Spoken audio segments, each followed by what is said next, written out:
Hello everyone, good evening. Welcome to this edition of my YouTube channel. And now today's topic is future continuous tense. तो बच्चों आज हम discuss करने जा रहे हैं फ्यूचर कॉन्टिन्यूअस टेंस। तो कॉन्टिन्यूअस से तो मैंने बताया था कि इसका मतलब कंटिन्यूअस है इन प्रोग्रेस। कोई भी जो आपका कार्य है वो क्या है, इन प्रोग्रेस, प्रगति पर है, उन्नति पर है, इन कंटिन्यूएशन। इसका मतलब जारी है कोई कार्य, तो उसके लिए कॉन्टिन्यूअस टेंस होता है। लेकिन अब हम बात कर रहे हैं फ्यूचर की, तो इसकी क्या फॉर्मेशन, क्या पहचान होगी, कौन सी हेल्पिंग वर्ब आएगी, वर्ब की फॉर्म कौन सी लगाएंगे, वो सारी चीज़ें अब इस टॉपिक के अंदर पढ़ते हैं। Okay, ready? Yes, let's start. अगर हिंदी में पहचान की बात करें तो वाक्य के अंत में आपको रहा होगा, रही होगी, रहे होंगे मिलेगा। इसका मतलब वाक्य के अंत में क्या आता है, रहा होगा, रही होगी, रहे होंगे। Okay, yes.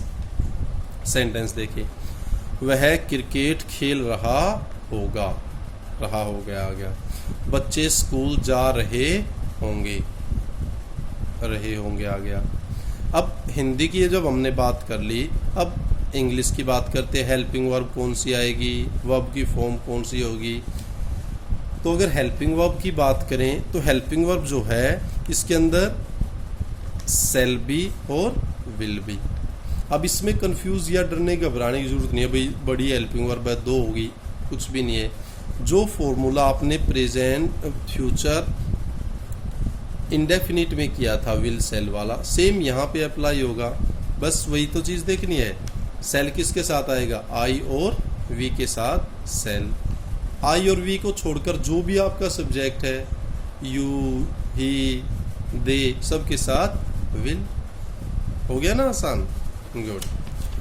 कंटिन्यूअस है, प्रोग्रेसिव स्टेट दिखा रहा है किसी भी सेंटेंस की, एक्शन की, तो उसके लिए क्या है, रहा। रहा है तो मैंने कहा था जहां पर भी चाहे टेंस कौन सा भी हो, अगर रहा की सेंस को रिफ्लेक्ट करना है तो वर्ब की फर्स्ट फॉर्म के साथ आईएनजी। आसान है ना? गुड। चलो अब बढ़ते हैं अपने सेंटेंसेस की तरफ। Simple sentence. अब जब सिंपल सेंटेंस की बात करते हैं तो सबसे पहले सब्जेक्ट, फिर आपकी हेल्पिंग वर्ब। अब हेल्पिंग वर्ब पता है विल और सेल, और क्या थी, बी। वर्ब की फर्स्ट फॉर्म के साथ आईएनजी, ऑब्जेक्ट।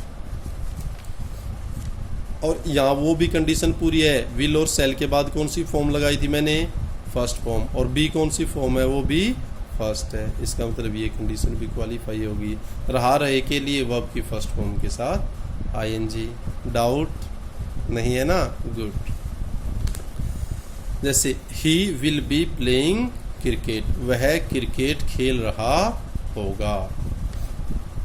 बच्चे स्कूल जा रहे होंगे, children will be going to school. Good. अगर आपका जो सेंटेंस है वो नेगेटिव है, नोट वाला है, नकारात्मक है, उसके लिए क्या है, हेल्पिंग वर्ब के बाद नोट, सब्जेक्ट, हेल्पिंग वर्ब के बाद नोट। और मैंने कहा था जब helping verb more than one, एक से ज़्यादा है, तो जो फर्स्ट आपकी हेल्पिंग वर्ब है उसके तुरंत बाद नोट।